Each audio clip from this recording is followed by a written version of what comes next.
And we're live. What's happening, guys? It's Logan Robinson from Here the Spirit, presented to you by NoleGameDay.com. We are having a wonderful Wednesday after Florida State has completed. Maybe completed.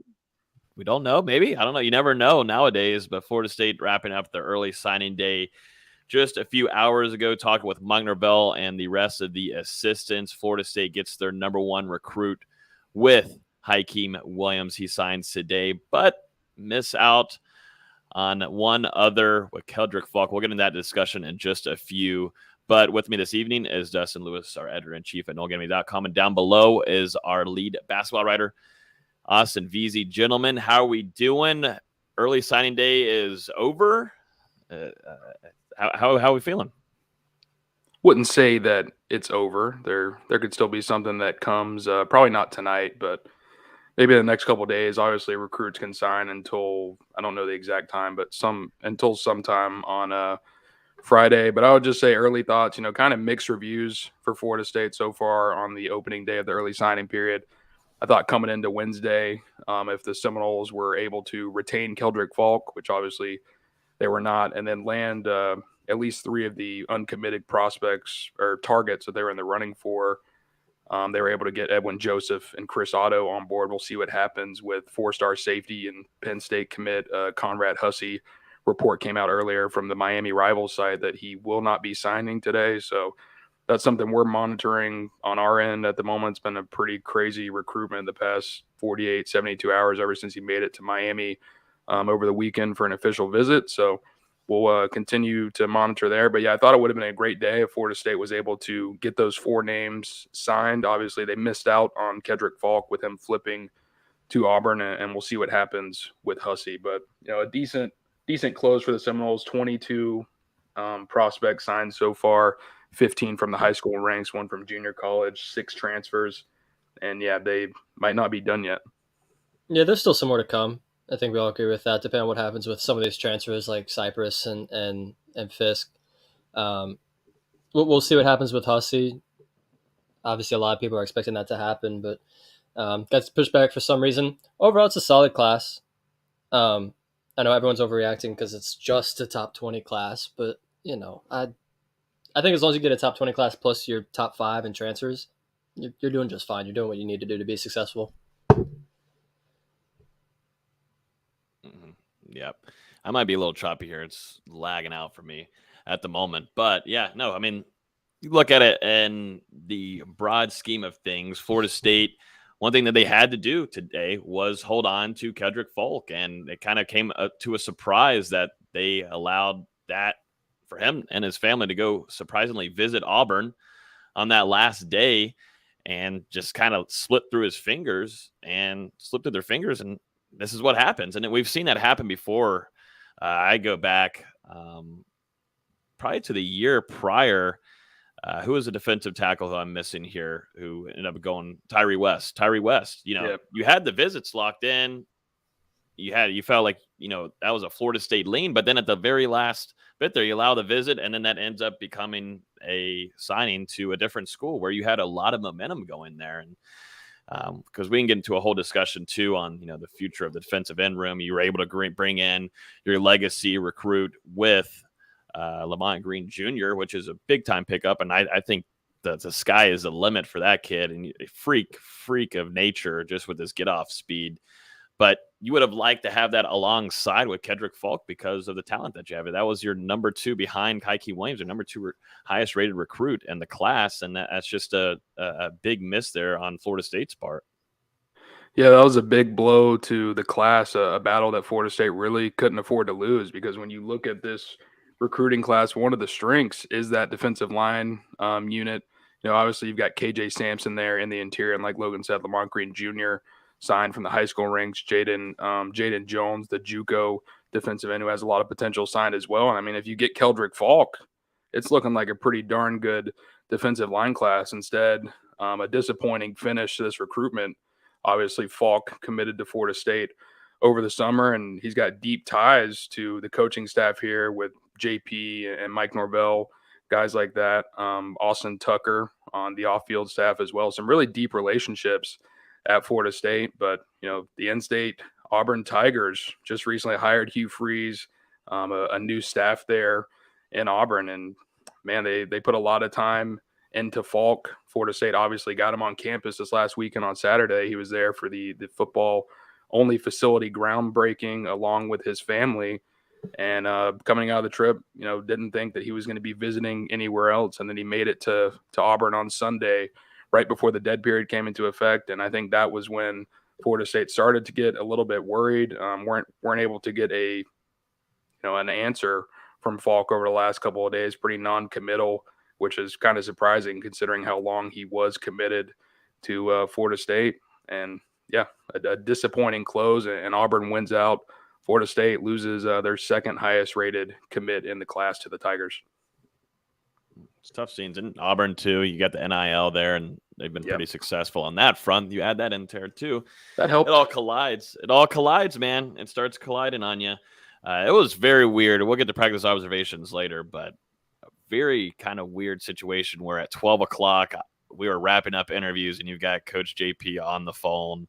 He's reacting with us, all of us on the beat there, seeing the news of Kedrick Falk flipping from Auburn to Florida State and getting his live reaction. Something I never thought I'd see in person before, but that's what happens. Flipping from Florida State to Auburn. My bad. Long day. He would have liked. He would have liked if he would have flipped from Auburn. Oh, he would have. Yeah, I think he would have been smiling. Maybe gave us a couple of high fives, but it wasn't the case whenever he ended up leaving practice. But that's what goes on when you schedule a practice during early signing day. That was a tough one. I don't want to go to a positive thing real quick, and I want to go to Hakeem Williams. You're able to hold on to him, and I don't think, at least from our point of view, and we're lucky to be kind of close to Hakeem Williams' recruitment, there wasn't ever kind of a wavering thinking that he would end up going elsewhere. But I think the scared PTSD from last year is always on everybody's mind if you're a Florida State fan. And as they should, sadly, at this point in time. But Hakeem Williams kind of put that to rest. And, he signs with Florida State. He talked after the ceremony saying that, his phone was getting absolutely blown up. And, Miami supposedly involved there, some other schools, even Deion Sanders too, trying to get into that phone with Hakeem Williams. But I really liked the quote that he said that, I'm loyal. That's one of my big things, is being loyal. And if I'm going to do something, I'm going to do it.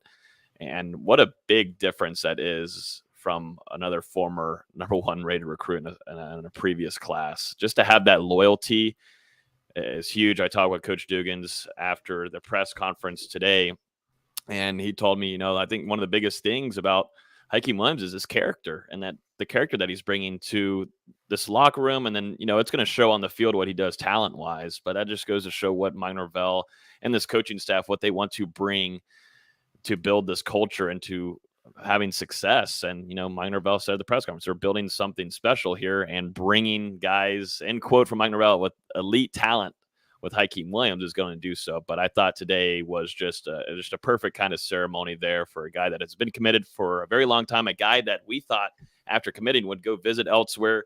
He might not end up sticking with Florida State.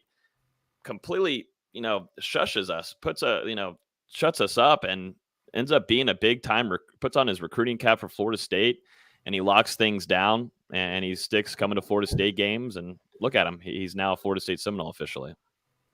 Yeah, like you said, Logan, a very big difference from Florida State's number one recruit in the 2022 class. Obviously, you think back to Travis Hunter. Even once he had been committed to Florida State for such a long period of time, he was still taking visits into his senior season, was at Georgia a couple times, obviously made that trip to Jackson State in November that no one took seriously at the time. So he was actively still looking around. Then you look over at Hakeem, only one other trip, and that was just to Miami, which is obviously pretty close by to his area. He's been at Florida State a bunch of times, said all the right things, done all the right things, obviously was a big factor in Florida State pulling out that commitment earlier today. 3-star athlete Edwin Joseph. Hakeem and him came up to Tallahassee twice together in October, one time using a luxury car service. So really kind of spoiling Joseph there and letting him know how much he wanted to compete against him at Florida State. Hakeem, a wide receiver, Joseph, a cornerback. So those guys are going to be battling a little bit in practice. So, I mean, he really did, ever since he committed in September, developed into the bell cow in this Tribe 23 class. And, I think that's the biggest thing when you look at it from my perspective. Some of the kids talk a really big game when it comes to recruiting, and then you have people like Hakeem Williams who really lead by example and go out there and just get the job done. It was funny to see him shout out or call out Travis Hunter, saying this isn't a Travis Hunter thing here. That was pretty funny. Think it kind of eased the nerves of some fans a little bit. He did. I was watching the IG Live. He did say that he was going to shock the world, and that immediately our Discord blew up. It didn't take too long, and Twitter started freaking out, but the Discord was rolling during that. But, luckily, from our point of view, this was always going to be Florida State. And, schools were trying, man. And why not? I mean, this is an extremely talented wide receiver. He's got the size of already a third-year college football player. And, what Mike Norvell can do now to bring in this class. You can bring in Jacobs too, who I want to talk about, who I think is a very underrated wide receiver in this class that Florida State grabbed today. There's a lot of fun that Florida State could do on this offense in 2023 and moving forward, but specifically 2023 with the targets that they've been able to bring in the transfer portal, adding in this tight end room with Jaheim Bell. You've got Kyle Morlock now. You're bringing back Trey Benson. You're bringing back Jordan Travis. You got Johnny Wilson, and it just kind of just starts adding up, and it gets it's scary. And just see what Mike Norvell did explosively on offense with some of his playmakers. It's got to attract guys, and that's what worked with Hakeem Williams. And he's trusting the process, and you got to hope that there will be more later on. That 2024 class looks really nice right now, but Hakeem Williams is a clear, example of a guy that is truly trusting in what Mike Norvell is trying to do at Florida State, I think. And I thought that it showed perfectly at his ceremony today.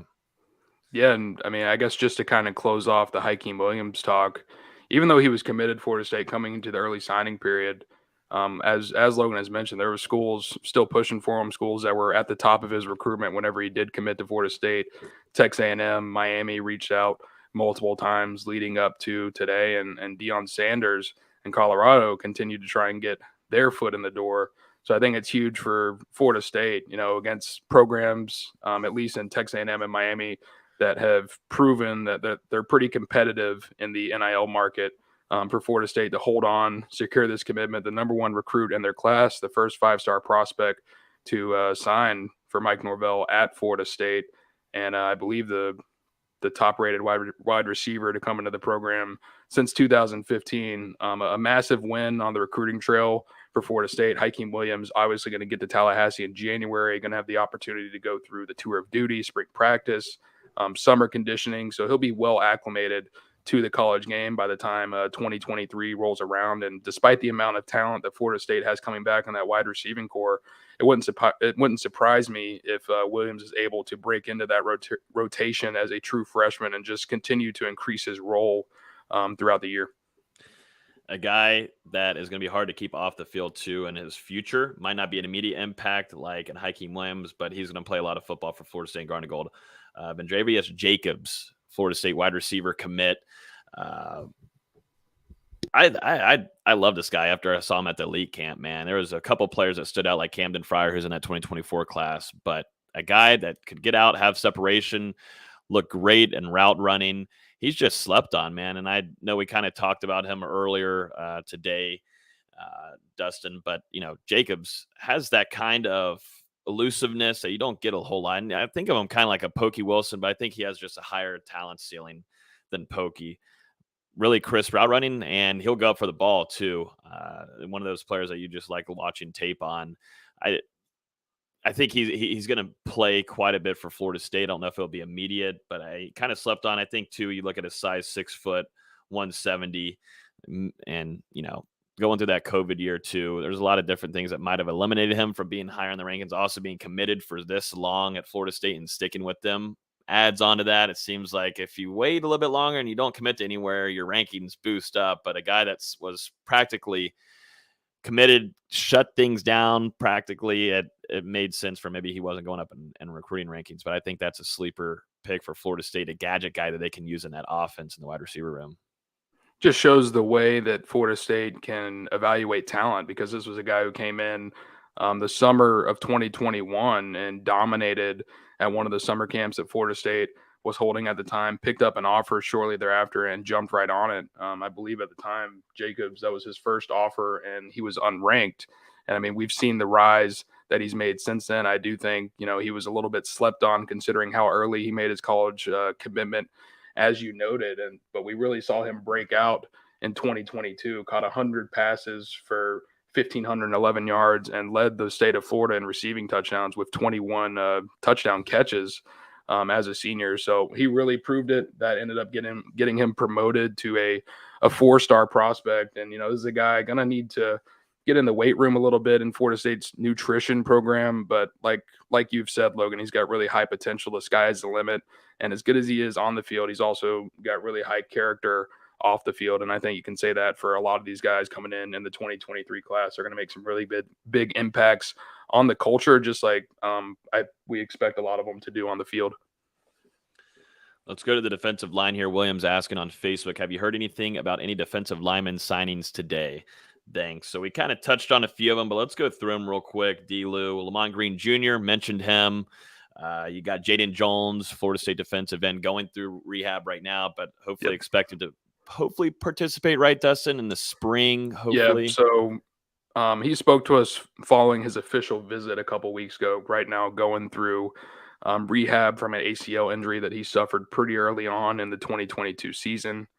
He's ahead of rehab at the moment, going to be limited in the spring, but it sounds like as long as things keep progressing on this track, he will be cleared for full contact before fall camp and be a full participant in 2023. And obviously a junior college defensive end, a guy really, really long. I don't want to say lanky, but just kind of like a long and rangy defensive end, and another presence that Florida State can have as a pass rusher off the edge. We'll see how quickly he's able to rehab from that ACL injury and what he looks like whenever he is, taking full contact and stuff like that in the fall. Yep. And then let's go down to, I was going to say too about Jaden Jones. It seems like that staff really likes Jaden Jones. So if he can come back fully healthy out of that knee injury, then it just seems like that staff heavily wanted Jaden Jones. So looking forward to development there. KJ Sampson, too, a guy that was, a couple weeks ago kind of predicting that he might have wanted to wait till February. He ends up signing. That was a big win for Florida State today, if you want to add that to the win column for Mike Norvell and staff. But KJ Sampson, the guy up there in North Carolina, a lot of schools after him. He had made some visits, but ends up sticking with Florida State today. That's another defensive lineman that Odell Hagens grabbed. Yeah, remember this one, a little bit of surprise. Back in March, we were out there for a junior day. I believe it was the first day of Florida State's spring practice, if I'm correct, and they were holding that massive junior day, and Sampson ended up popping while he was on campus. And remember, Logan, we got to speak with him and his family up there at that NIL meeting or whatever it was afterwards. But, we were right there in the middle of that one. But a huge pickup for Florida State here. North Carolina, NC State have been pushing recently. He was at North Carolina State a weekend before he was at FSU, and we got to speak to him on Sunday coming out of the visit, where he informed the media that he had decided to sign with Florida State during the early signing period, went ahead and sent over that letter of intent this morning. He's not going to get here till the summer. He'll still participate in kind of a mock signing ceremony in February alongside some of his high school teammates. That's something that he's been wanted to do for a while, and, well-deserved after those guys won a state championship couple weeks ago. I'm sure he has some pretty close bonds with those guys. So they're going to sign together in February, but he's obviously already officially in the fold for Florida State and should be getting here in June. This is not a high school recruit, but going over to a transfer that Florida State landed on the defensive line with Daryl Jackson from Miami. Down south, Mike Norvell talked during the press conference today about him, said, got to see him on enemy lines, and the challenge that he brings just kind of told me enough. And now to have him on our side, it's going to be a lot nicer. And he said, there's still a lot of things that we want to do. We got to develop him, get him better, but that's a guy that is going to make an immediate impact on Florida State's defensive line in 2023. Coach Norvell, very excited about the addition with Jackson. I think, too, not only Coach Norvell, but Odell Hagens, along with Joshua Farmer, who has close ties there, Corey Fuller. A lot of the people in that locker room have a close relationship with Daryl Jackson. So this one just makes sense, and he's closer to family, which was the main focus. Yep, a bit of a homecoming here for Darrell Jackson, who will be pretty close to his hometown of Havana, Florida. Guy obviously signed with Maryland out of high school, played in 11 games his true freshman season, and then transferred to Miami over the offseason, utilizing that one-time NCAA transfer rule. 27 tackles, 4.5 tackles for loss, and 3 sacks this past season with Miami. Has the potential to come in and instantly be a part of Florida State's rotation on that interior defensive line, maybe work his way into a starting role. But regardless, he and Joshua Farmer should be a tandem to be reckoned with over the next couple of years. His former coach, like Logan said, Corey Fuller, also on Florida State staff. He will have to get a waiver to be eligible in 2023 since he's already used that one-time transfer. But there's reason to believe that he will be able to successfully apply for and receive a waiver because a family member of his is dealing with an illness, which is one reason that he decided to transfer closer to home. So a big pickup for Florida State and essentially replaces a loss of Tavion Gadsden, who earlier this week backed off his pledge to FSU. Seminoles had offered him a gray shirt opportunity, but he had scholarship offer from Kentucky on the table, so he went ahead and accepted that. So Florida State essentially replacing that loss with this transfer here in Darrell Jackson, and they're still in it for Western Michigan's Braden Fisk. He was on campus last weekend for an official visit. Seems like it's down to FSU, Notre Dame, and USC there. Fisk actually an Indiana native, so FSU battling the hometown school for the grad transfer. We'll see if they're able to win out. I would imagine we get a decision there in the near future. And with Jackson, I know you mentioned his stats, but he also generated 16 pressures last year. That's huge coming up the middle to have that kind of pass rushing presence. It's something that Florida State really missed, especially once Levitt went out. So to have a guy like that could generate the pressure up the middle is really big for that defensive line unit. Mm-hmm. And you're still up in the air on what Fabian Levitt wants to do. So, bringing in Darrell Jackson, immediate. He's going to play a lot for Florida State in 2023. This is going to start turning into an offensive line podcast, like out of nowhere in a matter of like 10 years. We're completely switching things around, and I'm fine. I'm fine with it. Absolutely, definitely with the talent that's coming in. Let's run through a couple of these guys because it has been a busy week for Coach Atkins and Florida State. Let's just start off with a few of these guys. Let's start off with Jeremiah Byers, who's going to be an immediate impact. I'm starting to see a trend here, guys. But UTEP transfer coming in, we got to see him visit. Looks the part too, 6'4", 330, all conference. Just going to come in and play right away. You got Keandre Drones too, coming from Auburn, SEC size 6'4", 340. You've got Casey Roddick coming from Colorado, 6'4", 310. And then you got a new one today. You got a young guy with Andre Otto, 6'5", 310, really smart, had a chance with going to Stanford, Princeton, also had an offer from Syracuse, ends up picking Florida State. You got to talk with Otto, specifically Dustin. You were very high on him when I was talking to you at practice on Monday. Florida State, and Coach Atkins, what they're doing on the offensive line is it's remarkable. It really is. Yeah, obviously landing 3 transfer portal prospects in 3 days, pretty ridiculous for Florida State there. Reloading up front. Seems like as of now, FSU is going to be losing 3 starters on the offensive line after the season. Left guard Dylan Gibbons, right guard Dimitri Emanuel, right tackle Jason Turnitine will all be graduating and exhausting their college eligibility after the bowl game. And now Florida State has essentially brought in 3 capable replacements. We'll see if those end up being the guys or if there are some other guys on the roster that end up winning out for those jobs. But Jeremiah Byers, like you said, Logan, right tackle coming in from UTEP, a first-team all-conference selection this past year. He's got 2 years of eligibility remaining, and he let me know that Florida State thinks he can play either right guard or right tackle. They're going to try and just work him at different positions once he does get here to Tallahassee. Keandre Jones, a massive mauler of an offensive guard, kind of more of in a backup role this season at Auburn, but last year in 2021, I think he played over 700 combined snaps, had a pretty decent PFF rating. So I think there's a chance that he rebounds in Tallahassee whenever he gets back to earning more consistent playing time. And then Casey Roddick, a team captain at Colorado, played a career high, I think over 800 snaps in 2022. So he's pretty durable and reliable. And another guy that'll come in at guard, I would imagine he'll be on the left side, but he's got 1 season of eligibility remaining, and I think he'll make a pretty big impact on the locker room as well. But yeah, getting those 3 guys in there, and then obviously Bless Harris, Robert Scott, Maurice Smith, Darius Washington, Julian Armella, Jalen Early, a bunch of guys, Bryson Estes, a bunch of guys still coming back for Florida State in 2023. Just like last year when Florida State had the 19 scholarship offensive linemen, I think Coach Atkins is going to have a lot of fun this offseason, kind of plugging and playing, working with these different lineups throughout the spring and the summer to find the 5 that works. But 3 really quality additions from the transfer portal, and then to get Chris Otto, a guy who I'm extremely high on. I think he could be the diamond in the rough in this 2023 class for Florida State. Kind of played in a lower classification, but regardless, a dominant offensive lineman, someone that FSU has been smitten with ever since the summer.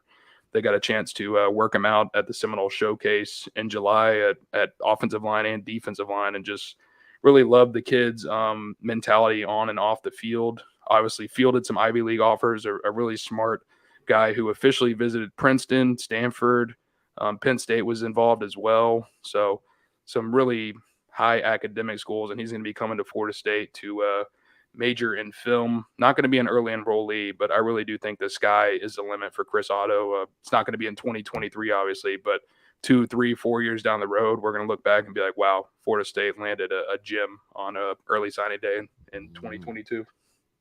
I'm a big fan of Jeremiah Byers. He was a top 30 ranked tackle on Pro Football Focus this year. Didn't allow a single sack, only allowed 8 pressures. And at times, right tackle was a struggle for Florida State this season with turn time there. Obviously, you're getting Bless Harris back for this upcoming season. But now you can just figure it out between those two. Who's your right tackle? Who's your right guard? And it's 2 quality pieces. Byers is a phenomenal player. He's improved every year he's been in college, and I think he's going to be really good for Florida State. It's exactly what they needed. It was a very quality tackle. And even if he plays guard, he's still going to be very good at it. A really nice pickup for Coach Atkins and Mike Norvell and what they want to do with that offensive line. And, we're not going to forget this because it's not really new news, but one that signed today, number 1 target at offensive tackle, Lucas Simmons, man, just kind of sneaks in there. Don't talk about it as much. But when we went back to that recruitment and, when he got close to decision time, Florida State fans were just fighting to get that commitment. And that is a huge, huge one there. International guy. Once he committed, he kind of put things away. He's 6'8", 300. So expecting maybe to put on even more size. Definitely when you get to with Coach Storms too, when he's been able to do with some bodies pretty quickly. I know Coach Storms is salivating at that. Simmons is stuck with Coach Atkins because of the relationship that they built very early on. And, Coach Atkins shouted out his first offensive lineman today, and that was Lucas Simmons, just because of how they built trust with one another. And, coming all the way over here and building that trust was huge, and that's what ended up him picking Florida State. But Lucas Simmons is going to be – that is their future at offensive tackle, along with Julian Armella. You've got 2 future studs that you get to home grow here in Tallahassee, which is nice. Yeah, a really big one for Florida State, literally, with Lucas Simmons at 6'8", 300 pounds. Florida State been involved here for well over a year. Offered Lucas whenever he was still back in Sweden, and then he decided to come over to the United States to play out his final 2 seasons of high school. And, the sky really is the limit for this kid. He has huge potential, and I think it's really going to help that he's getting to Florida State in January. Going to have a lot of time to work with Coach Atkins leading up to the 2023 season. And I agree with you, Logan, to have him and Julian Armella in the fold at tackle for the next 3 or 4 years for each guy. I'm not sure which guy is going to be on which side of the line, but regardless, I think in a couple of years, they're both going to be manning the offensive tackles and starting at Florida State and playing some quality football. This is from Tom. Why do you think we don't talk much about Green? So Lamont Green Jr., that kid is going to be a star on the defensive line. We had a podcast with Lamont Green Jr. I know you're not specifically talking about us, but in general, yeah, I agree with you too, Tom. We kind of overlook guys that have been committed for so long. Lamont Green Jr. being the first one committed into this class. Yep. Holding that recruitment that long definitely gets overlooked. Like you look at Jacobs too, like I talked about, gets overlooked, but like Lucas Simmons gets overlooked. These guys have signed, which I still think, coming out of this, it's not so awful of a early signing day that maybe some are thinking. But Lamont Green Jr., I mean, got to see him once, and that just sold me enough. Watching Odell Higgins' reaction just did enough for me. But once you put on some more size with that get-off speed that he has, it's going to be hard to stop him, guys. I just know Coach JP and what they've been able to do developing some of these guys like Pat Payton. You're seeing the turn in Byron Turner. You've seen, in 1 year what he's been able to do with Jared Verse. You go back to Jermaine Johnson, the future is extremely bright for Lamont Green Jr. So I can go and tell you right now, through my brain, I'm not overlooking Lamont Green Jr. I'm excited for him to put on pads and see what he's going to do in practices. Like I'm beyond stoked to get here in the spring and see what he's able to do when the pads come on, because it's going to be very hard to stop the speed that he has, but he's going to have to put on a little bit more size. Luckily, his dad very focused on the development of his son, and they did a really good job putting on some size. But I mean, the stats that he put together this last season were absolutely stupid. Yeah, definitely flying a little bit under the radar, at least nationally coming into Florida State. I think as far as us and, a lot of Florida State fans, they can see the potential, the talent that Lamont Green Jr. has, and also the head that he has on his shoulders. Kid is mature beyond his years, but he's really trending in the right direction. Put together an excellent senior season, 61 tackles, 29 tackles for loss, and 20 sacks. So this is a guy who has legit production, playing at Gulliver Prep, who plays some pretty high-level competition down there in South Florida. Obviously a teammate of LSU wide receiver signee Jaylen Brown. So, I mean, Lamont Green Jr. plays with plenty of talent and plays against plenty of talent. He's, I don't even know, tried and tested down there against that South Florida competition, going to be here in January. And, I mean, we'll see how things work out with these defensive end decisions as far as Jared Verse going to the NFL or coming back to Florida State. But I think there's a potential that Lamont Green Jr. works his way into that rotation, earns some snaps during his true freshman season. Kind of makes me think of a little bit of a kind of like Patrick Payton coming in, but I think maybe Lamont Green Jr. a little bit more advanced technically and fundamentally right now. And obviously he's a blur off the edge. Going to be really fun to watch him compete against Florida State's offensive line. Question on here on YouTube from Salty Chris Fowler. Any recent info on Hussey? The TOs have been, what is that? What's two S's mean? I'm completely off The on other this. sites, I think. Maybe. The other sites both have some posts stating Miami now out, and it's Penn State FSU battle. We kind of touched on this earlier a little bit here, but we can dive into it. He was supposed to have a signing today around 6:30ish to 7 o'clock from his camp, though we haven't heard anything. There's been reports from multiple other sites that it's not happening. You could go to Miami's side and they're saying, it's not really on Miami's side right now. We're looking more at a Penn State, Florida State battle. That's what I've kind of felt like the last couple of hours since that signing did not happen. Florida State's definitely still after Hussey here, and a big part, I think Penn State has made a last little bit of a push here to try to get him to stick with the Nifty Lions class. Franklin has been able to recruit pretty well during his time at Penn State. Florida State, though, is in major need of a safety right here, and he's one of the most talented ones in the country, being a top 11 safety in the nation. Florida State needs this, and they really do. And I thought the recruitment went very well. Dustin, you have more info on that, but right now it's really up in the air. You have 2 more days to really solidify things. If he's not going to do it now, then you have to wait all the way till February. But it's up in the air at this moment. Been a little bit of a weird one. Obviously, Hussey committed to Penn State back in, I believe, the spring. Florida State, they had him on campus once over the summer, and I mean, it's been a little quiet.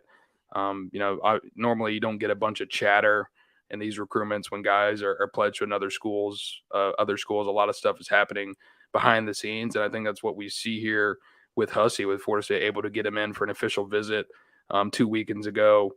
We talked about it on the show last week that Colorado was trying to get him in for an OV, but then he actually ended up taking his final trip of his recruitment to Miami. So, I mean, it's really coming down to Florida State, Penn State, and Miami down the stretch here. And it feels like Hussey has kind of been flip-flopping back and forth between all three programs here over the last 48, 72 hours. I don't know if it's concerning that he pushes recruitment back another day. Maybe the kid is just extremely torn in this decision or some other stuff is going on. But regardless, I think Florida State, they've done a pretty good job in this recruitment. You think about Hussey, a kid that grew up a fan of Florida State, and also the Seminoles have an opportunity to offer him early playing time in his career. The expectation right now is that Jamie Robinson moves on following the season to the NFL. He said multiple times that he's played his final home game in Doak Campbell Stadium. Not quite sure yet what's going to happen with Akeem Dent. There's a case for him to go. There's a case for him to stay. He's still in the decision-making process. And then Florida State will be returning Shaheem Brown. But you did have two other guys who were safeties. Sam McCall kind of flip-flopping between cornerback and safety during his time at FSU. He's obviously hit the portal. He's departed from the program. And then Sidney Williams, who Florida State used at some at safety, some at linebacker this year. He's in the portal as well. So not a ton of depth there in the back end for FSU. So I think they're pushing pretty hard for Hussey because, I mean, he could get on the field from day one in that secondary, regardless if Akeem Dent comes back or not. He could still get in and play a role alongside Dent and Shaheem Brown in that safety room. Even if he doesn't come, they need a safety desperately, whether it's in the portal. I mean, I obviously if they don't get Hussey, it's going to have to be in the portal, but they need a safety in that room just to fill some of this void that they're losing through the transfer portal and through the draft with Robinson. And we'll see what happens. I mean, there's some options on the roster, some guys coming in that could potentially fill the role. One guy I like that signed in this 2023 class is KJ Kirkland, really long and rangy defensive back who fits that mold that Florida State likes back there in that safety room. He's said that FSU is going to be working him at cornerback and safety. And yeah, Logan, Quindarius Jones, Jabril Rawls even could potentially play safety during his college career, but I don't know if those are guys that you want to rely on out of the gate. Hussey maybe a little bit more advanced at this point of his career coming in. So we'll continue to monitor this one, and we'll see if it gets done by Friday either way. Yeah, one of the few players at that elite camp, one of the only recruits to really keep up with and have really good coverage on Vendravius Jacobs was Quindarius Jones. So a guy that kind of snuck into this class. Not a lot of people talk about, but looking at his size 6'2", 190, he looks the part. Was hip to hip for most of those routes that Jacobs was running. So Florida State might have found a little steal there, but you could also put him at that safety position. He's got the size for it, but you want to have homegrown talent. You want to be able to develop these guys, just like what you're doing with Shaheem Brown, and you don't know what Akeem Dent's doing. Jamie's gone. I know there's been some chatter, trying to figure out who's staying. You got the Jordan Travis eyeball emojis and such, what's going on. But, Jamie has told us, this is it. And, I think Jamie should move on. Yes, you should. This is time for you to move on. And there was question marks if he was even going to play in 2022. But yes, this should be Jamie Robinson's last year. So Florida State, like you said, Austin, they've got to get somebody back there to help out, at least figuring out what Akeem Dent's doing or Shaheem Brown. Anything? What do you want to grade this early signing day, D-Lou? I'm gonna give it a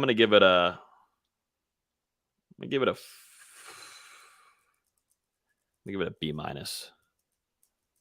I'd say around there, B minus. I think if Hussey ends up signing with Florida State, I'd give that to like a B plus. I give that to a B plus. Yeah, I'm right there with you. I would say probably about a B right now as we wait on Hussey. If Florida State is able to land Hussey, I'd say B plus. If they don't land him, give me a B minus. If they would have been able to keep Keldrick Falk and not let him flip to Auburn, we might be sitting around an A right now.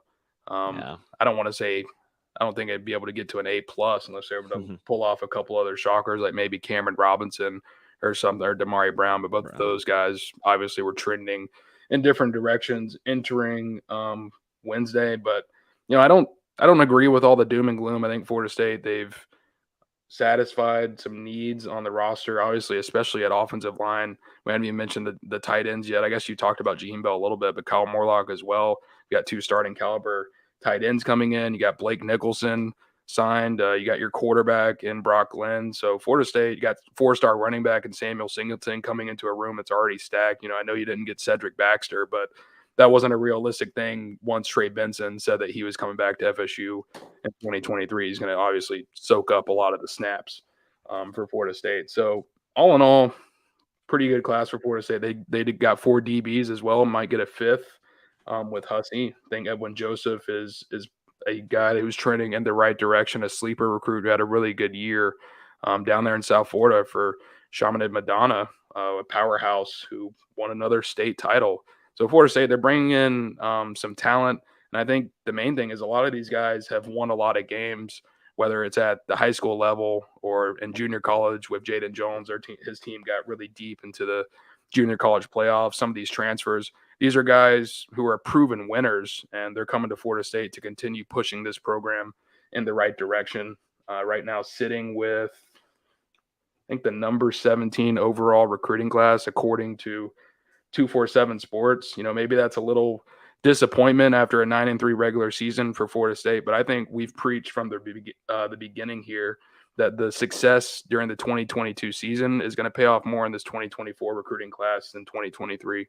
I expect a pretty big offseason for Florida State. Last year from January to June, whenever they were hosting a bunch of recruits and having summer camps and the mega camp and stuff, they were having to convince some of these top prospects to come down to Tallahassee, give Florida State a shot. And obviously once they did, they were pretty impressed with what they saw. But now that they have the proven product, they're not going to have to, quote unquote, beg some of these elite guys to come down to Tallahassee. They're going to make the trip. They're going to come see what Florida State's about. And I think the buzz next year is Florida State should finish with a top 10 class if everything goes as expected. VZ, can your cat give us a grade on Mike Norvell's 2023 early signing day class? She's not much of a talker. Okay. She's actually very quiet. Doesn't meow much. Okay. It was a solid class. Like Dustin said, they addressed needs. You didn't even talk about Brock Glenn, who they needed a quarterback in this class desperately. You get KJ Sampson in the middle of the defense, which is something that needed. And you get Blake Nicholson, a linebacker, who I'm shocked we haven't talked about. Mm-hmm. That was one of the best linebackers in the class for this year. And it was huge to lock down that signing. Just a solid overall class. Could have been better. Yeah, sure, absolutely. But for what Florida State's doing right now, it was exactly what they needed. Yeah, I think it's always, this is how FSU's fan base is. It's easy to gripe. It's very, very, very easy to gripe. But god dang, man, how needy can you get? You got Jaheim Bell. You've got Jeremiah Byers. You got two tight ends in transfers, so you don't need to sign one. Yeah. From the high school, you get 3 immediate impact offensive linemen. You get a D tackle in Jackson. They're addressing needs the way they need to. Like I said at the beginning, as long as they're going out and attacking the transfer portal like they have been these last 2 years, you're getting the talent necessary to win football games, and that's really all it comes down to. I don't give a damn about recruiter rankings if you're going 10-2 or 11-1. Just win football games. Yeah, and all 6 of these transfers are going to either start or play significant roles for Florida State coming out of the gate. So, once again, you're landing instant impact players out of the transfer portal. We mentioned Fisk. There's still Fintrell Cypress, who could come in and play cornerback at Florida State from Virginia. Really enjoyed his official visit over the weekend. And, FSU right there in that recruitment. We'll see what happens. So, at Florida State, they're not done in the transfer portal yet. And I think they're going to continue to look at guys throughout the spring as well, depending on the projected scholarship numbers, which is something I'm going to work out here over the next couple of days. Mm-hmm. And I don't know. I haven't really been tracking some of the playoff teams there and a run here to get in that national championship too. But there's going to be some guys too that enter the transfer portal out of those 4 teams alone. So, it might not be over to find a guy on the edge there if you're trying to do that. And that's what Florida State plans on doing, depending on what Jared Verse wants to do. Chris Brown's here, a famous rapper, saying, "I'm breaking the silence. Jared Verse is coming back next year." They took Hedrick Folk NIL to add Jared's return. So breaking news from Chris Brown. Shout out to you, one of my favorite music artists when I was in middle school. So Move on. not so much anymore. Move on, please. Yeah, can't relate. We know that. We do. Like you said, Logan, some guys are still going to enter the transfer portal. I just wanted to note real quick the winter transfer portal window obviously open December 5th, open for 45 days. It'll close on January 18th, 2023. And then there will also be another 15-day window, I think, at the conclusion of the spring or right there before the summer. So Florida State, they're still going to have an opportunity to pursue guys in the transfer portal. And just thinking about Florida State, this is a program that exhausts all of their options when it comes to either transfer portal or high school recruiting. I mean, look at last year. You got Jason Turnitine pretty late there in the summer, a guy who came in and started at tackle for Florida State multiple games this year. And then, I mean, they landed Malik Feaster all the way a week or so into fall camp. So, I mean, they're going to continue to work until they're at that 85 scholarship limit.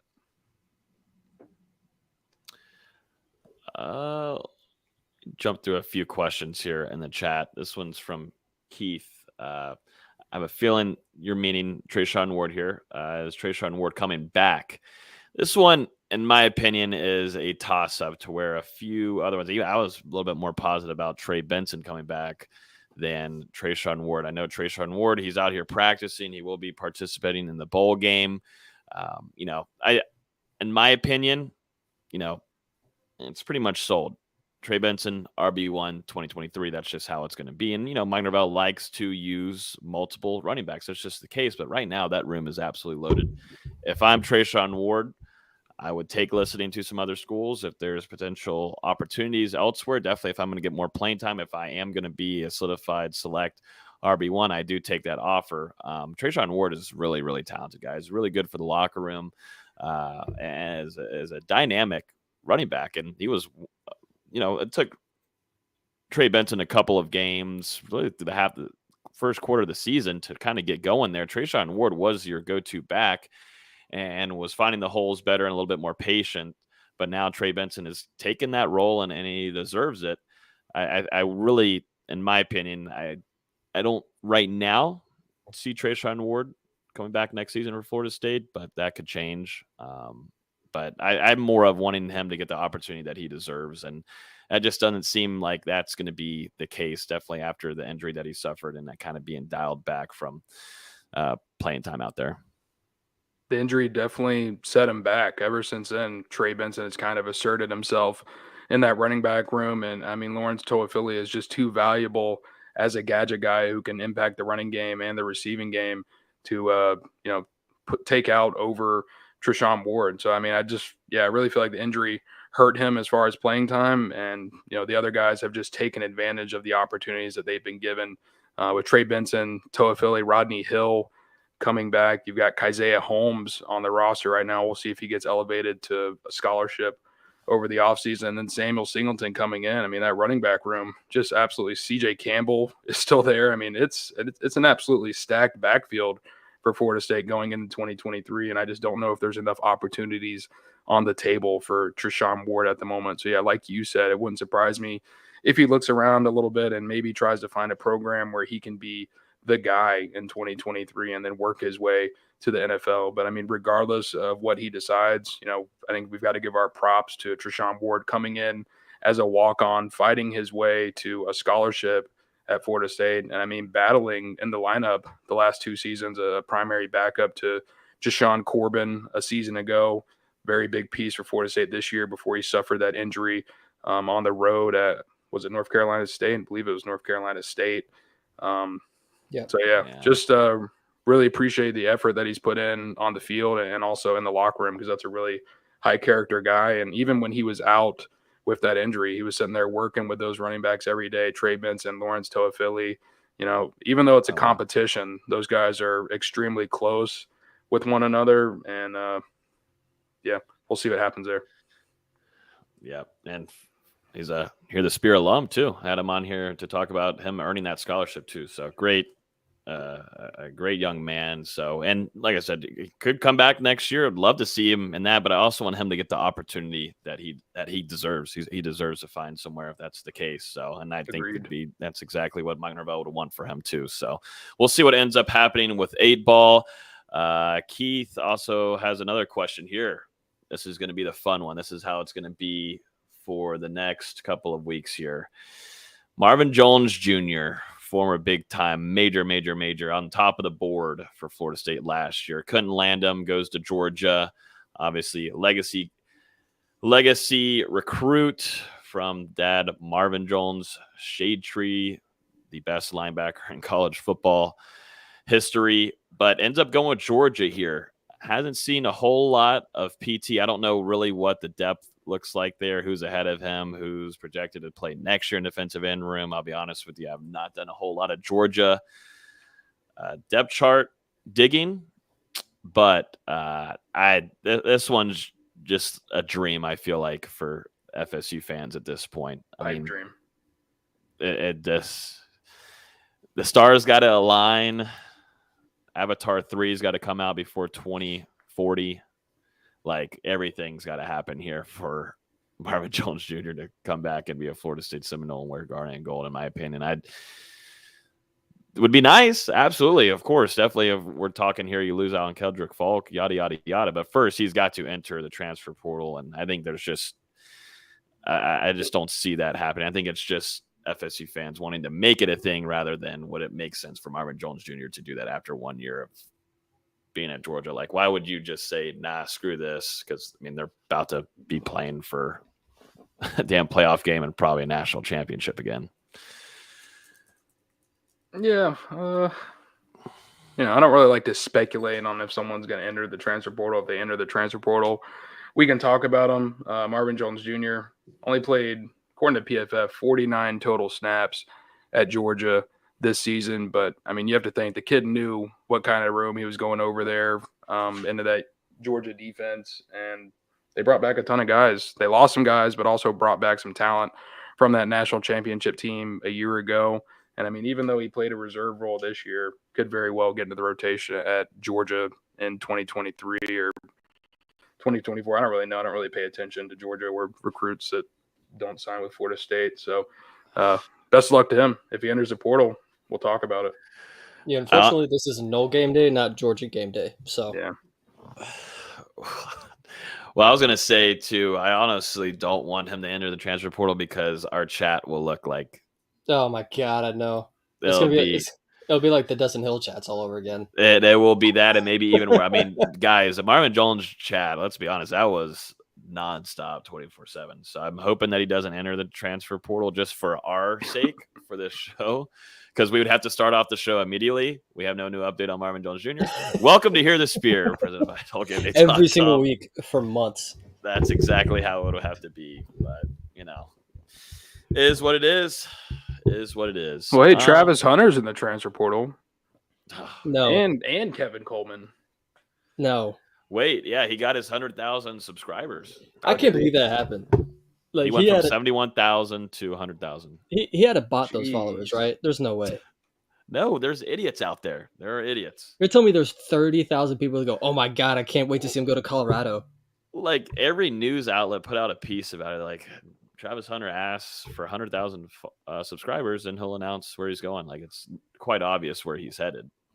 Where's he going? He's going to go. He's going to go skiing. He's going to go skiing and snowboarding in Boulder. Hey, Travis Hunter still follows me on Twitter, so hey, maybe there's a chance. Ooh. You guys want me to shoot the DM? See what's going on? No. Drop the bag. See if he wants to come on the podcast. Maybe we can get the battles end over here, do some work, Yeah, there's got to be something that we can do here. Come on. I can be the intermediary. Like, I'll DM him right now. Yo, what's going on? Or say, I'm just gonna say, hey, big head. We're waiting. What'd you say? I'm gonna say, hey, big head, how you doing? Big head. Oh my God. Oh no. Yeah, I'm not getting tied into the Travis Hunter talk either. Do not do that to me.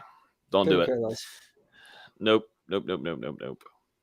All right, let's jump into. It's also going to affect some recruiting stuff too. But Florida State's football-only facility ground-breaking ceremony that they had this last Saturday. Before I go into that, I want to go ahead and give a good shout out to our friends at Alumni Hall for sponsoring this podcast. Great friends over there. If you guys want to get 15% off on FSU gear before you go down to Orlando, make sure you use code SPEAR Holiday. They're in Miracle Plaza. They're in a great spot. So if you want to do shopping, eating, Alumni Hall is a perfect spot there. And it's on the way. If you're getting off the interstate and you're going to campus, you can stop by there.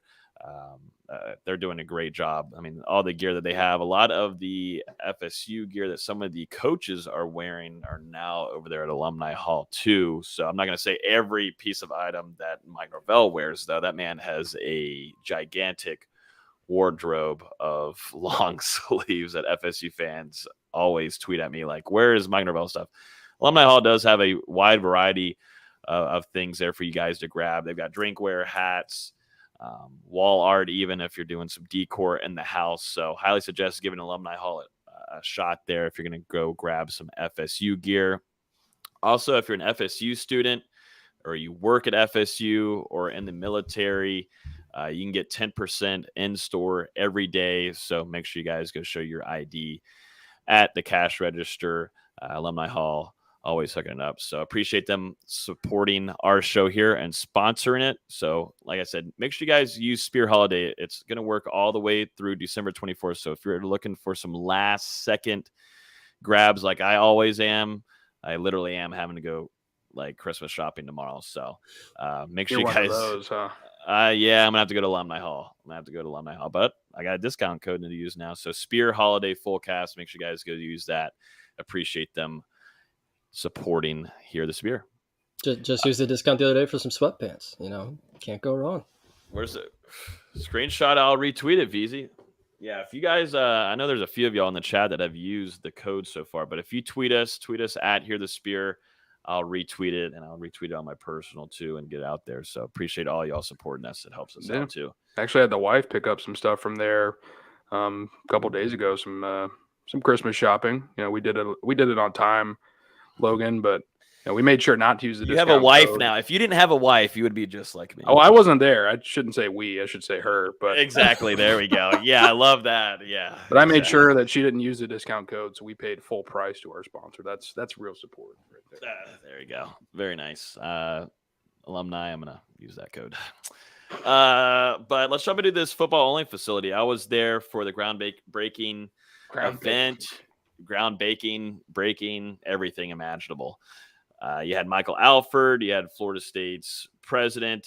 Also there, you had head of Boosters CEO in attendance, and then also, of course, Mike Norvell, who had a very passionate speech, but something that has been long time coming. Very long time coming, ever since we saw ripes from our good old friend Jimbo Fisher, now at Texas A&M. Florida State is finally going to break ground over there. It's right by Stadium Drive, so you guys can, while you're driving by, start looking down. They're already moving some things to accommodate what they're going to be doing, removing some side of the IPF, moving over there closer to the baseball stadium. There's a lot of navigating that they're going to do, but in that parking lot next to the practice fields is where that big, gigantic building is going to be 150,000 square feet, multi-story. New weight room, new player coaches' offices. You're going to have a customized walkthrough room. So you're not going to do walkthroughs in the parking lots anymore at hotels. You're going to do a walkthrough right there with TV screens everywhere, looking down at the practice fields, team meeting rooms, hydrotherapy. You've got, everything imaginable. I don't know, probably a barbershop. I doubt you'll have a slide, though. I don't think you're going to have a slide in this one. They said, in fact, there will not be a slide. So yeah, specifically. But, one thing I talked with Alford after the ceremony ended, and he said specifically, they might have looked at a few college concepts, but they stayed really strictly to NFL type, and they looked and flew over to the Dallas Cowboys Star, which is their facility there that they run their training camp. and then also do practices and all their facility work there. And Alfred has those ties there, working there, helping get that facility put together. Using that knowledge, and then also they looked at the Green Bay Packers along with a few others. They actually looked at SoFi Stadium and looked at a couple of their facilities. So they really went to the next level here, and it's kind of how it is in college football. But I mean, $100 million piece of that's just a lot of money. That's just a lot of money. But definitely going to help in a lot of ways. But certainly recruiting and for what you're going to be bringing in and helping, it's just catching up to the way of the game is now, guys. It's just what you got to do.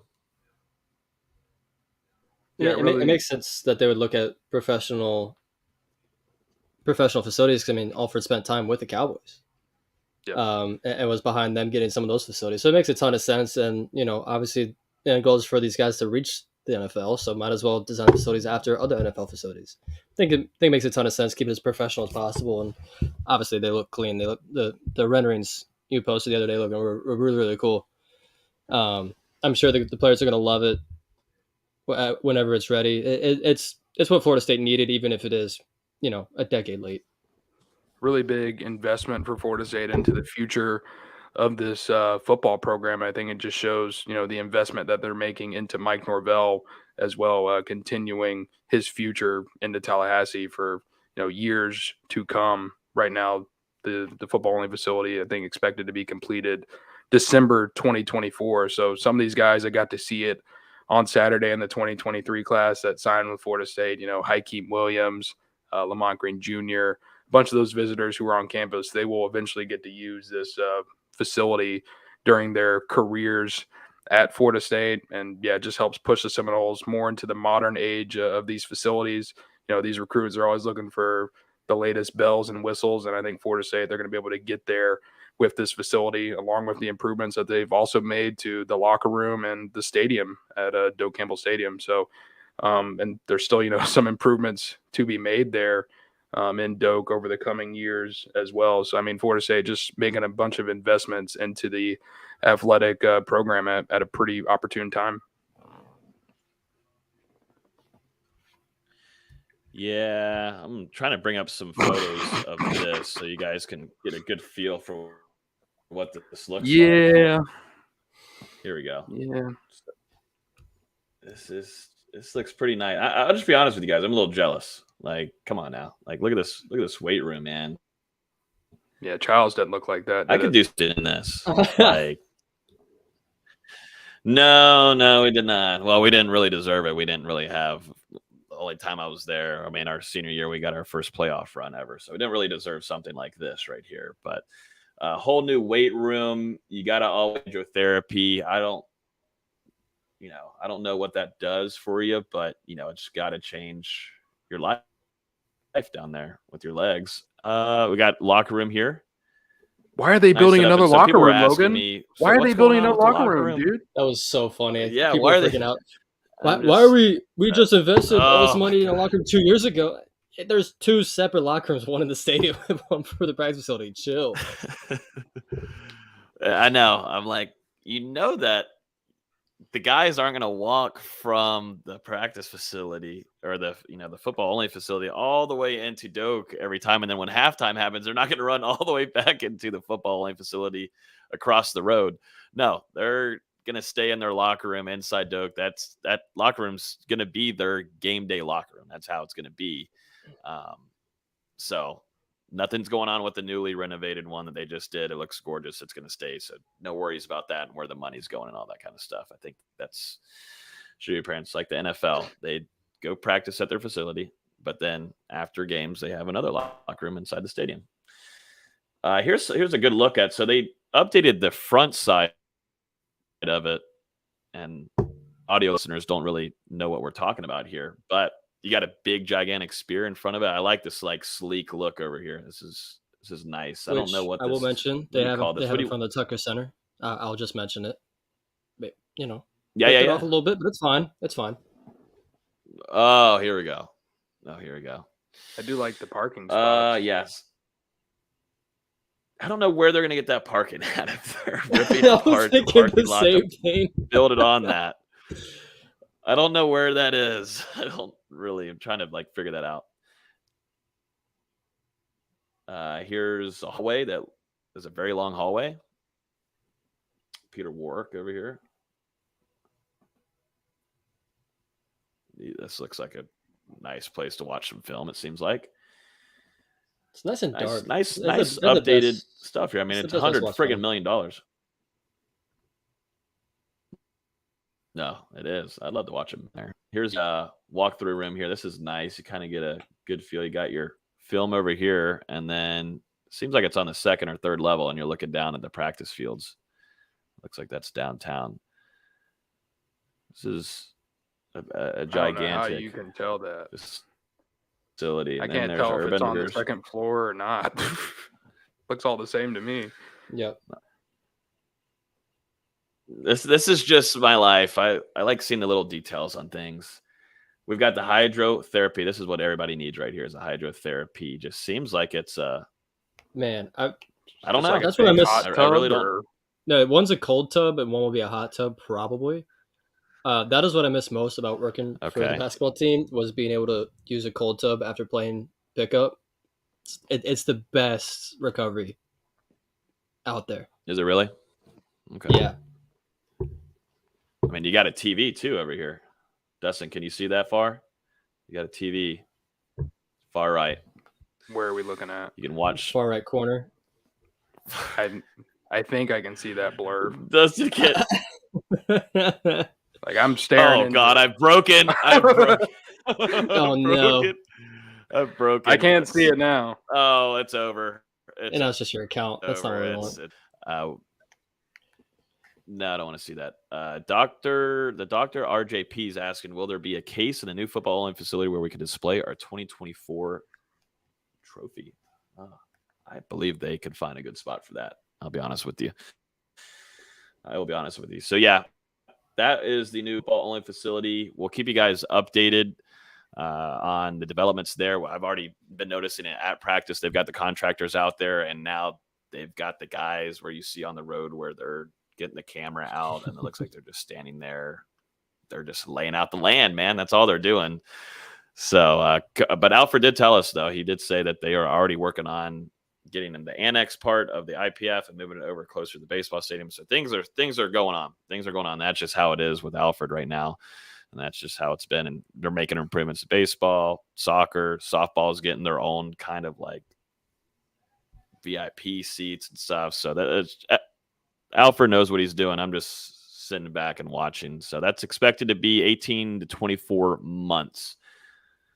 Whew, that's going to be a long construction there next to those practice fields. Yeah, I was thinking about that. Going to be some loud practices out there. And also, I'm pretty upset that I'm losing my parking lot. It's been You really never had a parking spot to begin with. Let's be real. Well, I have a pass, so technically I can park there. Say bye-bye. It's very convenient. Okay, it's very convenient. And it's gone. well, survey crews now taking over that parking lot. Maybe we can get a new parking garage next. Alford or FSU president, someone, please. Only for maybe football media. Either way. Now you're asking for way too much. Way too much.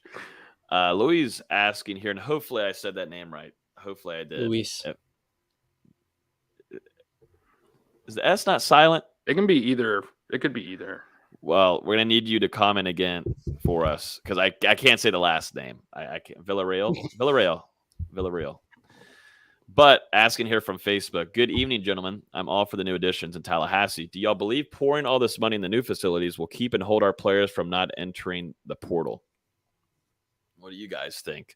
I mean, it doesn't hurt it. It definitely doesn't hurt it.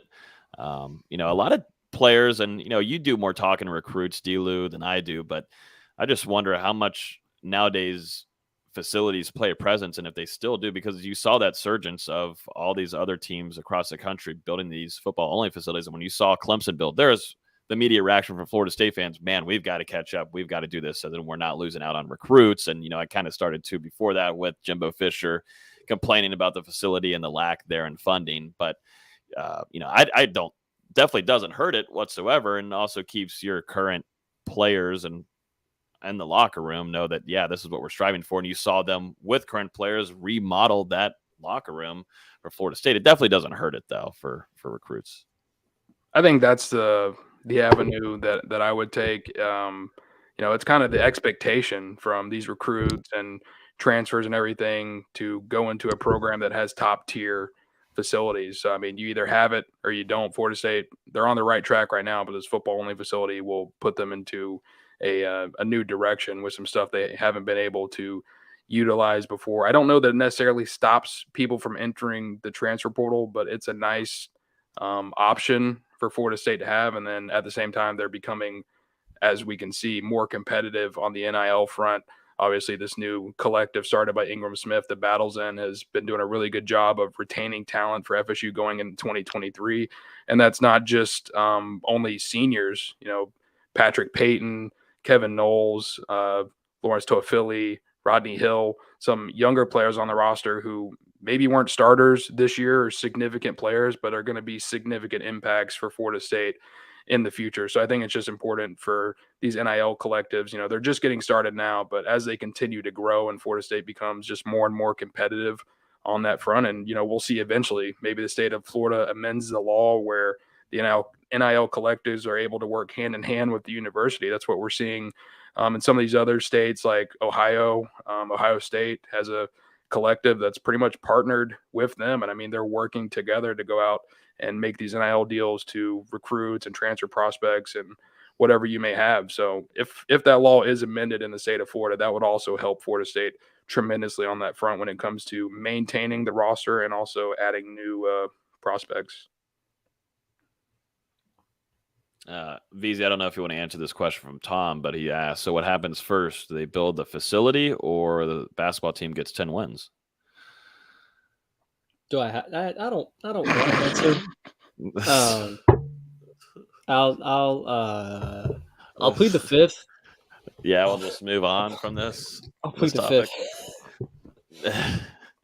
Yeah, I was kind of reacting to Louis' comment here on that for recruiting wise, but yeah, if you're looking at players entering the transfer portal, it's still going to come down to playing time and where they're on the depth chart, yada, yada, yada. But definitely, I mean, it can't hurt it whatsoever. It will help. But at the end of the day, it's going to come down to playing time, whatever they see fits best for the next opportunity to get some more PT. No one's going to see the facility and go, oh man, they got a football facility. Let me leave. No one's going to think that. It's only going to bring good things to Florida State. Definitely positive. Anything else, gentlemen, before we jump into some basketball? I know we have practice observations on the docket, but I'll be honest with you guys, there hasn't been much from them. I mean, there hasn't been much of a change. I will say, though, today, scout team, like true scout team prep began for Oklahoma. Mike Norvell told us after practice there were scout jerseys on, and Dustin, you and I were talking about it, the kind of, it's not really goofing around, but it's having a good time, smiles, cracking jokes. That completely went away today, and guys were focused in. A really, really sharp practice, I'll be honest with you guys. Jordan Travis had some really nice balls down the field, connected a few times with Johnny Wilson on the dot, led a whole minute drive down the field for Ryan Fitzgerald to score with a field goal. Just looked really sharp. Jordan Travis did. Just really, really kind of practice that you see whenever Florida State's facing a Clemson or Florida or Miami. Just, not a lot of giggling, just all out there to work. So this team really is focused towards getting this 10 wins. I mean, we hear it from the interviews after practice. These guys are seriously focused at getting this 10 wins. And I think they have something in the locker room somewhere for play where players see it every day. So it's making sense. There is a big time focus right now, and guys are dialed in to get that 10th win. And I believe what you're talking about that they're seeing every day is probably the rock for the Oklahoma game. Because I remember it was either Mike Norvell or maybe one of the other coaches said earlier in the season that they have all of the rocks in the weight room throughout the year. And they kind of break, if they win that game, they break one as the season goes on. So it wouldn't surprise me if they've already got the Oklahoma rock ready to go and they're checking that out every day for some extra motivation. Might already be signed. We'll see who brings in the sledgehammer next week for Florida State. But yeah, I wasn't able to be out there today just due to the early signing period coverage. I'm actually asking you a question, Logan. Did you see DeMarco Ward? I did see him, but that's about as far as I can go. He's there, but he's not practicing yet. Did he have a helmet? No helmet, but I did see him. So I'll just end it off. I'll end it off with I just didn't want to get in trouble. And we can go into basketball. But DeMarco Ward, obviously already enrolled and signed at Florida State. They announced his addition today, but he was at practice on Monday morning, whenever we were out there, not dressed on the sideline and in street clothes for now. But from what I understand, he is going to be practicing with the team here in the near future. He will also travel with FSU to Orlando for the Cheez-It Bowl and be dressed out on the sidelines for the game against Oklahoma. Not sure if he's technically allowed to enter the game due to the rules. A little bit of a weird scenario here, getting a true freshman that's in the 2023 class in for some bowl game practices. You've got some other teams like Georgia and Alabama and some other schools around the country who are doing some of the same things or some type of rule. Honestly, I don't have it off the top of my head, but this is something that Florida State was able to do, get him in for some practices, go ahead and start acclimating a little bit to the college level. So that's good for DeMarco Ward. Should probably help him through his career just to get this early start. Then the other thing, 2023 wide receiver Darren Goldie Lawrence signed with Florida State today. They did officially announce his signing. Didn't make it over the weekend for his official visit due to what was described to me as some type of academic situation. But since Florida State went ahead and decided to officially sign him and announce his addition, that kind of is a sign to me that everything is going to work out with that scenario in the end. Obviously, in the 2022 class, there were the concerns with Ontavious Woody, and he didn't end up making it to Florida State until late in June. And even going into that, they weren't exactly sure if he was going to make it to campus or not, but he was able to get that work done in the classroom and enroll at Florida State on time. I think we're going to see the same thing from Goldie. And I mean, the plan for him from the get-go has been to enroll in the summer anyway. So everything should work out there on that front for Florida State. It's looking like everybody is going to be able to enroll, whether that's in January. I think the majority of guys and transfers are going to be coming in January. And then you also have some later guys arrive in the summer. Goldie, Jabril Rawls. We'll see what happens with Hussey, but he's a guy who would enroll in the summer. So we'll see how it goes. But right now, Florida State, all 22 signees are expected to make it to campus. Sweet deal. I think it's also important to bring up, you mentioned bowl prep a little bit. It was announced last week by the NCAA that playing in the bowl game won't affect redshirt status. So guys can play in a fifth game, and it won't affect their redshirt status. So you may see guys like Joe Armello play in this game. Guys that they're, that they announced saying, yeah, we'll sit them the rest of the season so they don't lose their eligibility. Rodney Hill. Yeah, it's not going to matter for this game. They can go out, play as much as they need to. Which, a good note. It's not as big for Florida State because they weren't too affected by the transfer portal, but some of these other schools, it's going to affect them a ton. Maybe a Darian Williamson too, maybe. I forget how many games, but I believe Mike Norvell mentioned it Monday after practice alongside with Rodney Hill. So just looking at that running back room, they might have a chance to just unload on Oklahoma if they want to. So might see a little bit of Rodney Hill, who absolutely deserves a lot more playing time. So we'll see if that ends up being the chance. Behind Trey Benson, Lawrence Toafili, and Baby 9, Lawrence Toafili. I think that's about it football wise. I'm trying to think of anything else that's came up. We might have a different schedule too for when we do our preview, since Florida State's going to be playing on Thursday. We know we do our shows here on Wednesday nights, so we're going to probably do it earlier, pretty early in the week. Next week we'll be down there in Orlando, so we might be in Orlando on site for when we do this show. So we're going to figure that out, and make sure you're following us on Twitter at Hear the Spear to be updated on when we'll do the show. VZ basketball, we got close to a tie game at halftime with Notre Dame. They're only up by 1, 39-38. But previous game, not so pretty against St. John's, 93-79. Is this a roller coaster ride, or is this like like ups and downs? That's just kind of how it's going to be throughout the season, or will we see a trend upwards, or just St. I don't know. John's is a track meet. They play so fast. I think they're top 5 in the country in terms of tempo. It's just a ton of possessions, ton of shots being put up, and they were making most of them, and that's what matters. They're also getting to the free throw line a lot, which was a little outside their normal standard. It's very, very rare when you see 2 players score career highs like Darren Green and Matthew Cleveland did, and you still lose by 14. Uh, kind of speaks to the defensive level. Darren Green had 30 points, hitting 8 of 11 threes. He was amazing. Matthew Cleveland had 23 points and 13 rebounds. Both of those were career highs for him. They just needed to get stops and just simply couldn't get enough of them. It was one of those games. St. John's turns the ball over a lot normally, and they only force him into 10 or 11. Just not good enough for the sporadic ball handling that St. John's has. They're playing decently well against Notre Dame right now. They got off to a crazy start. Florida State was up 10-3 in the first couple minutes. And then Notre Dame said, yeah, that's funny. It went on a 14-2 run. It was up, I think the biggest the league got was 11. Yeah, it was 31-20, 29-18. So the biggest the league got was 11. Florida State came back and took a lead with, about 2 minutes left in the first half and just down 1 at halftime. Darren Green has been pretty bad this first half, just 1 of 7, but he's coming off the best game of his career. You have to imagine have a good second half. He's had open shots, just hasn't hit them. The Florida State is doing a great job generating good looks. They're just not playing good defense right now. It's strange to say that about a Florida State team.